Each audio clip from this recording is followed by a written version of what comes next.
శుక్లాంబరధరం విష్ణుం శశివర్ణం చతుర్భుజం ప్రసన్నవదనం ధ్యాయేత్ సర్వవిఘ్నోపశాంతయే. వాగర్ధావివ సంపృక్తౌ వాగర్ధ ప్రతిపత్తయే జగత పితరౌ వందే పార్వతీ పరమేశ్వరౌ. రాశి ఫలాలకు స్వాగతం.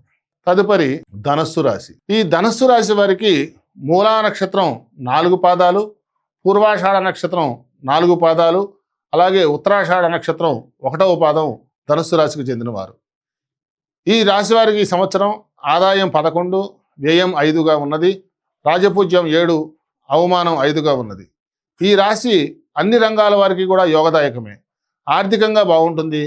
పొదుపు పథకాలు ఏవైతే ఉన్నాయో కలిసి వస్తాయి. ఖర్చులు మాత్రం సామాన్యంగా ఉంటాయి. మీ సంకల్ప సిద్ధి, వ్యవహార జయం ఏదైతే ఉందో అవన్నీ కూడా మీకు సుస్పష్టంగా ఉన్నాయి. వ్యవహార పరిజ్ఞానంతో రాణిస్తారు. యత్నాలకు మీరు చేసే ప్రయత్నం ఏదైతే ఉందో మీ యొక్క సన్నిహితుల, స్నేహితుల సహకారం అనేది ఉంటుంది. ఆరోగ్యం పట్ల శ్రద్ధ మీరు వహించండి. అవివాహితులకు మాత్రం శుభయోగంగా ఉంది. మీ చొరవతో ఒకరికి ఉద్యోగం మాత్రం లభిస్తుంది. గృహ మార్పు అనివార్యం. విలువైన వస్తువులు, నగదు కూడా అపహరణకు గురయ్యే అవకాశాలు ఉన్నాయి కాబట్టి ఆ విషయంలో తగు శ్రద్ధ వహించండి. దంపతుల మధ్య సఖ్యత, గృహంలో ప్రశాంతత కూడా నెలకొంటాయి. స్థిరచరాస్తుల కొనుగోళ్లకు అనుకూలంగా ఉంటుంది. దళారులు మాత్రం అప్రమత్తంగా ఉండండి. ఆ యొక్క ఉద్యోగస్తులు ఎవరైతే ఉన్నారో వారికి మాత్రం పదవి యోగం చేకూరుతుంది. ఉపాధ్యాయులకు కోరుకున్న చోటికి బదిలీ అవుతుంది. పదవులు, సభ్యత్వాలు కూడా స్వీకరిస్తారు.